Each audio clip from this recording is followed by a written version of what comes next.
Those of you who are not aware, I'll give you a kind of brief background to the company, and then we'll start to kind of move through the model that we're aiming to create and actually making pretty good progress on. And we'll finish with a bit of financial results. I'm not going to dwell a lot on the financial results because they're a little bit dated now in that they're for the half-year period. But I'll touch on those to the extent that people might not have had a chance to be familiar with them. So the company actually started its life out as debt-free direct, and I suppose the main story of the business is that it was a single product organisation. There was a change in that market. Some of you may well be aware of that in terms of the way you could earn fees on IVAs. And that change resulted in substantial margin pressure for all players in that marketplace. It caused a number of ripples and problems for this business and others. I came into the business off the back of that in about May 2008 to sort things out and work out where the business needed to go. And the short answer to that was it needed to diversify, it needed to introduce a range of other products and services that in the first phase could be offered to the customers that were being attracted into the business. So leverage the marketing investment and so forth that was being made at that time. And then from there, we've built the business by looking at what we would see as the core competency in the way that we operate. And in very simple terms, we characterize that core competency as being an ability to put a process around a professional service. So what I mean by that is that if you look at our insolvency business, we need a licensed insolvency practitioner to write every single individual arrangement that we set up. But of course they're quite expensive actually to hire, and there aren't that many of them in the market, only around about 2,000 in the UK. We manage close to 20,000 cases under individual voluntary arrangements. We have 4 insolvency practitioners. The bulk of the work is done with their oversight by contact centre employees on a robust system with exception reporting and so forth.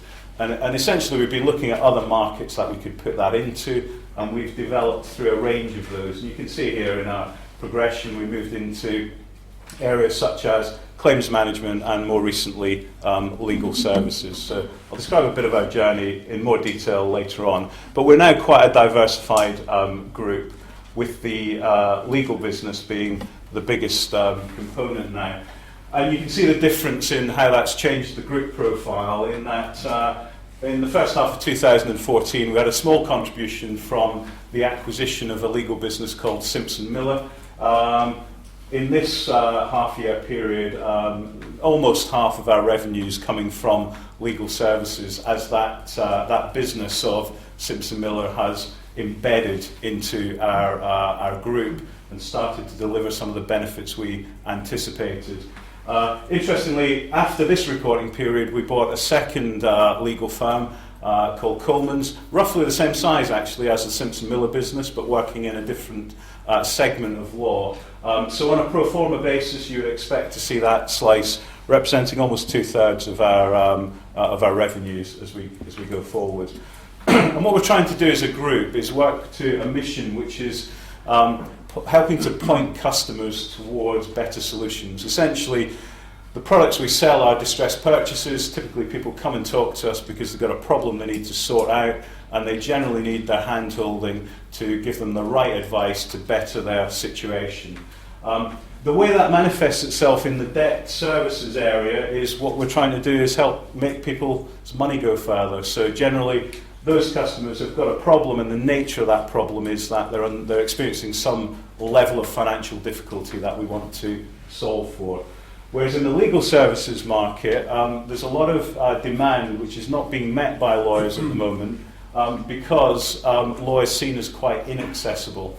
It's inaccessible because the perception is it's going to be very expensive. It's very difficult to compare legal companies and so forth, and so people don't necessarily buy the products and services that they ought to. And we think we can change that actually quite substantially, and I'll talk you through in a second some of the models and how we'll do that.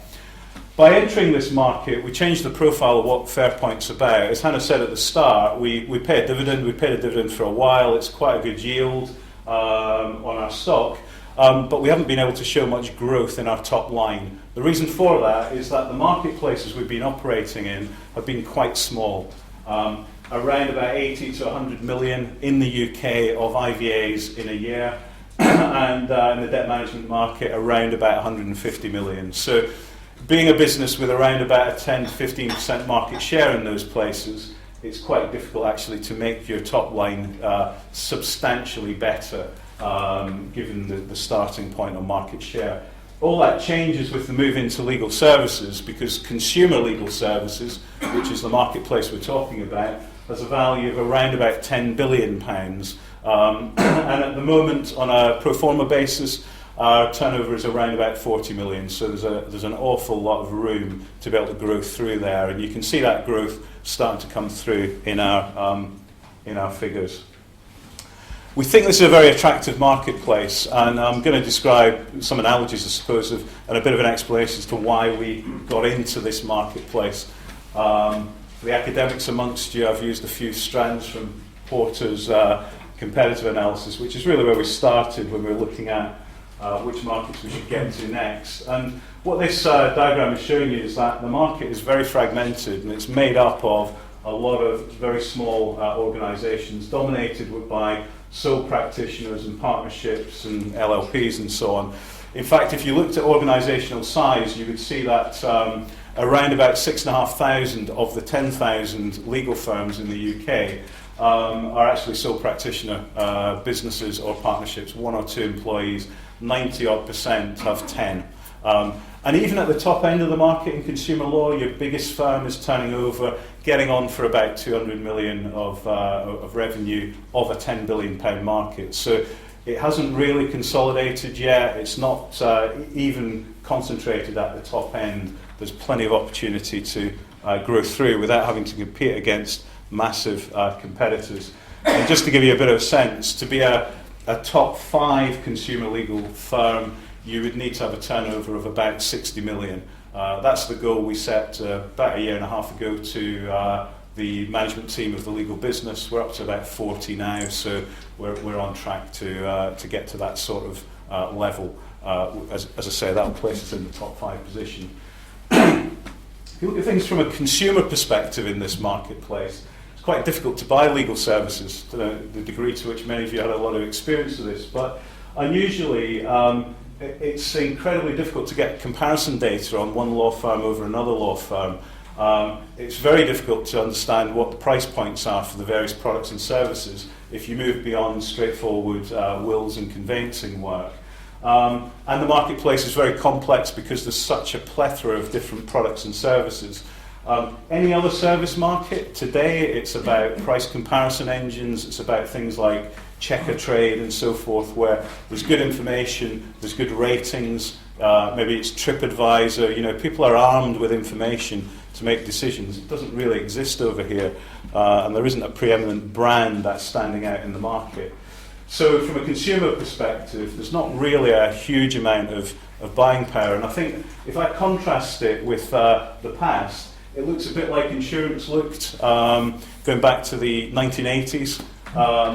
Contrast those names, which largely don't exist anymore, whether it's insurance or travel, with the way things are done today. And it's kind of, you don't need new technology, you don't need new ideas actually to create the market in legal. It's been done before. There's some good parallels of where we should be going. There are some emerging things starting to happen though in terms of product innovation. So there are, you can go online now, you can fill in some online forms if you want to create a will. So there's also in some areas of law, particularly family law, a lot more self-representation starting to happen, which is kind of like a polarization from one minute you need a lawyer and there's legal aid and you can get some representation, to the next minute legal aid's gone and customers are not approaching lawyers, they're trying to do it themselves because it's too complicated to work out how much it's going to cost. And again, a market analogy, I suppose, on this, which I think is quite interesting, you may not, is the slide rule market. And I think there's some real parallels, actually, with that marketplace. So for those of you who don't know, slide rules came about in the 1700s. And they were the way you did your calculations. Calculator was actually introduced in the 1950s. Slide rules were the predominant form of making calculations until about the 1970s. Some nods in the room, I can see some of you used them. So, you know, there is a consumer behaviour thing that's got to change to kind of flip this over. But if you run that analogy over the legal market, you've got a marketplace which the incumbents are not really incentivised to change it. They charge on an hourly basis. They're a small practice. They don't get benefits of scale. Why would they want to change? But if you're a bigger guy coming into the market and you have an opportunity to put a process in place, put some scale around it, then you have an opportunity to be the calculator, or hopefully in today's world, I don't know, the iPhone or the newer ways to do calculations. The point is, the change in these markets will probably look a lot more like the slide rule market, a bit of a slow build-up until people kind of get it. And the reason they will get it ultimately is because this is an attractive marketplace to get into. There are a great number of synergy options. So the 6,500 companies who are subscale, one or two partners, also happen to have a demographic where they're looking to retire. And they've nowhere to put their caseload. And that is a great catalyst for a consolidation opportunity at pretty low cost. Not to buy the high street premises and so on, but to get the caseload and put it into a system and start growing and getting the economies of scale benefits by doing that. Particularly where there's not a lot of competition for that business, because from a regulatory point of view, you have to have what's called an ABS, an alternative business structure, which enables non-lawyers to own and run a legal practice. So we think that there are plenty of consolidation opportunities. There's poor value going out to consumers. Scale and process will allow better value to be provided to consumers, and I'll talk in a minute about our model as to how we'll do that. Again, you know, I was talking to a group of lawyers last week, actually, and you know, they're a bit sceptical about whether this change will actually come about. Do they need to change, or do they just keep charging by the hour and so forth? And in most markets like this, change does happen. And I use the example of the car industry. You know, British Leyland, a great example of parallels with the legal industry, believe it or not. You know, there were cars and they were made by tradesmen and craftsmen, and they all, you know, felt like they had an important part to play in the design of the engine and could do it better than anybody else. And of course, the cars were actually relatively unreliable, and the Japanese came into the market with Datsun, which was a lot cheaper, a lot more reliable, and took the market out. So that kind of characteristic of market is exactly what the legal market looks like. It's overpriced, it's complicated, it's delivered by tradesmen and craftsmen, but it doesn't need to be. There are quite a lot of the tasks could be done by others. So I'm going to give you, I suppose, a closer to home analogy. One of my previous roles was to run Direct Line, and Direct Line did a lot to change the insurance market, as you'll know. But it did things that are exactly what's needed in the legal space. So, you know, graphically, this is what the insurance market looked like in the 70s. The buildings were full of files, everything was through the high street distribution. You went to see a broker for your car insurance, you stood in a queue or made an appointment, you filled a form in triplicate, it was taken away, they came back with a price, they gave you a price, you filled it in, you signed it, and then you got a cover note, and then 14 days later you might get on risk. But it's a long drawn out process. And the economics of it were that you were paying the insurance broker, if you were the manufacturer of insurance, a lofty commission. And as I say, the way you bought your business was in the high street. And so the market looked like this. It was very fragmented. It was a complicated buying process. Distributors got the money. Everybody paid big referral fees or commissions to get the flow of work. And it was also difficult to compare firms. In fact, most brokerages at the time, they'd compare half a dozen different firms at this period to get you the best price. And you know what Direct Line did was to change all that by getting rid of the expensive branches and having a single call centre, allowing people to call up and buy directly, so cutting out the expense of the middleman, put business rules into a system to ensure that you could actually give someone a price there and then on the phone, and then put them on cover without requiring paperwork. And importantly, built a brand. And I say importantly because if you go back to the British Leyland example, interestingly enough, the brands are the bits that do exist today. The Jaguars, Land Rovers and so on still persist, albeit they're under very different ownership. But brand is where you can create some substantial value. Now, all of those things are completely applicable to the legal market and deliver similar benefits. Not taking away the service or the product delivery from the customer, just giving them what they want. And I think if you look at things today, if you talk to an average insurance broker in these days and said, what does convenience or being close to your customer mean? They say, well, I've got to be in the high street because I'm down the road from the customer and they can come and see me. And if you speak to a legal practice, they'll say exactly the same thing. But if you spoke to Compare the Market, they'd say, well, being close to the customer is being on their tablet in their front room, giving them an instant quote while they're watching the TV or doing something different. And the world is just a very, very different place on pretty much any service that the consumer might want to be, but aided by all of these things. So, obviously a need for constant invention, but the lawyers are not onto this stuff. And just to illustrate it, these are shots from today from companies we've looked at buying and a few others around and about the marketplace. And their use of technology is these really fancy filing cabinets that kind of slide out and you can shove them back and roll them around and so on. Rather than technology, it's still heavily dependent on files and it's heavily dependent on the high street. So what we're looking to do about that is to change the model, and we're making pretty good progress on this so far. So the first thing we're doing is focusing on marketing and distribution. So that's really about us saying that fundamentally in this business, we want to be going direct to our end consumer, driving in demand, with that task undertaken by a combination of marketing professionals and contact centre staff. And what the contact centre staff are doing is they're basically taking the first response inquiry and trying to understand whether there is a case or qualify, if you like, that case before it's passed on to the product experts. Exactly what we've been doing for years in the insolvency area, in debt and in claims. Why that's important is because most law firms today are absolutely dependent on one or two very good fee earners. They go out, win the business, and if they decide to go somewhere else, well, unfortunately, you lose your franchise. In this model, people come and buy from Simpson Miller, and Simpson Miller's the franchise, and the lawyers can actually do the technical work that they've spent, on average 6 years, going through the various schools to learn, rather than actually, getting a law degree and then learning how to do business development and marketing and all of that good stuff. So that's point one, which should give us more business resilience and a cheaper route to get to the end consumer. Point two then is the product portfolio.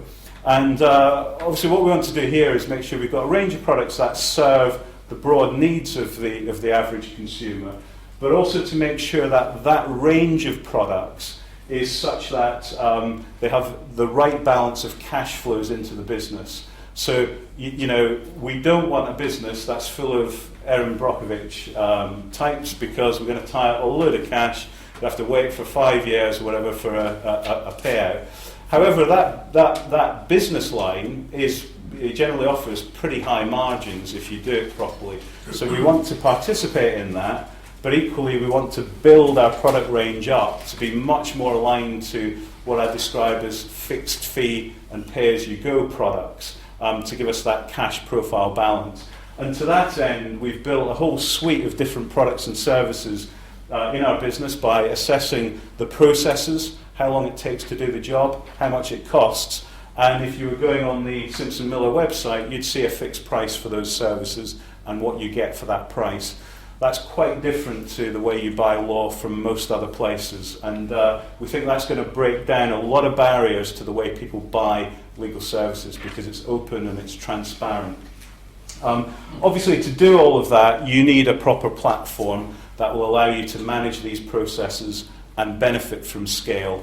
And we have a good platform to be able to develop those products and services out, and are able already to define the cost of doing the work.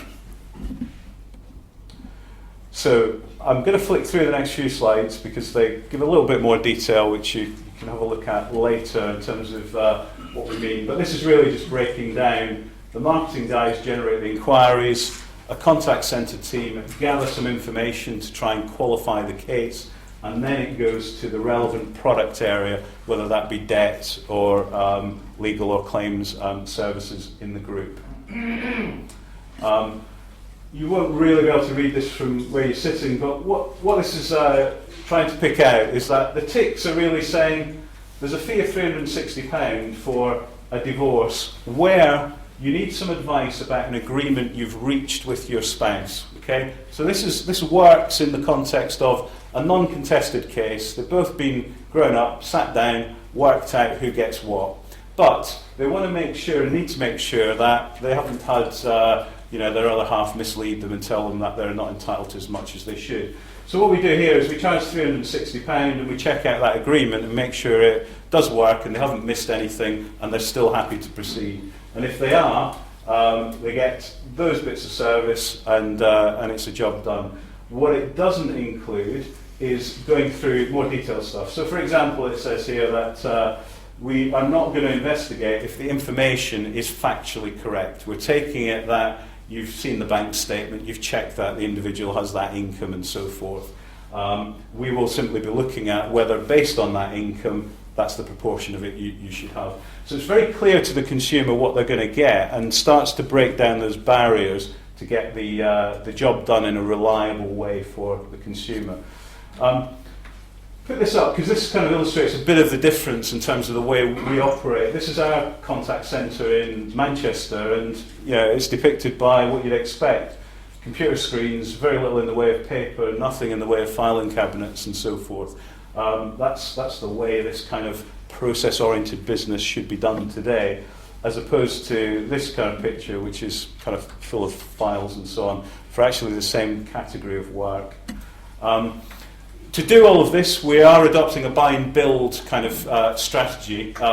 We set out some good parameters in terms of what we're trying to build as a platform. As I say, we've made 2 acquisitions. The second acquisition we made was to give us a platform in what we describe as volume legal work. So things like conveyancing and Road Traffic Act, personal injury. That complements the profile of products we have with Simpson Miller already, which work very well, such as all the categories of family law, looking at public law such as education, immigration, admissions, that sort of thing, as well as complex clinical negligence and so on cases. But we have a very simple way to doing acquisition, which is when we buy something, we migrate with priority onto a single platform. It's a model that we've used very well in the debt services world, where after doing 16 transactions, we have a single platform in a single contact centre. It's the same play here, although there are some categories of law you need a bit of local representation. You can't really do a bit of family work without representing someone in a local court, but you can do all the admin associated with the family work in a hub, and that's what we're driving at. And so far we've through the 2 acquisitions, we've closed down 3 offices to merge them together with others that existed in order to drive that hub and spoke work, and migrated the caseloads into the centre.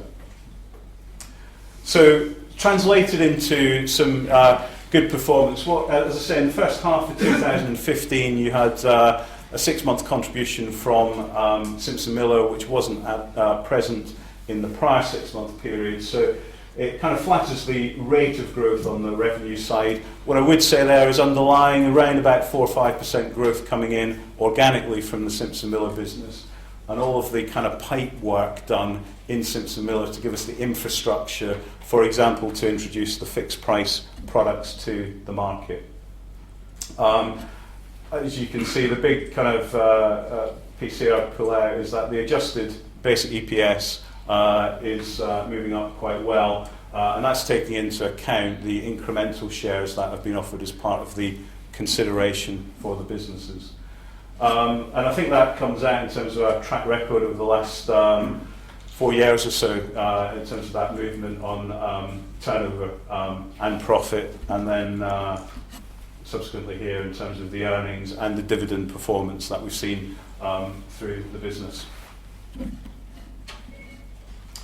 Cash flow is also strong. One of the things we're very conscious of is that in a professional services environment, it's quite often the case that you get a drag on cash, you go negative quite easily.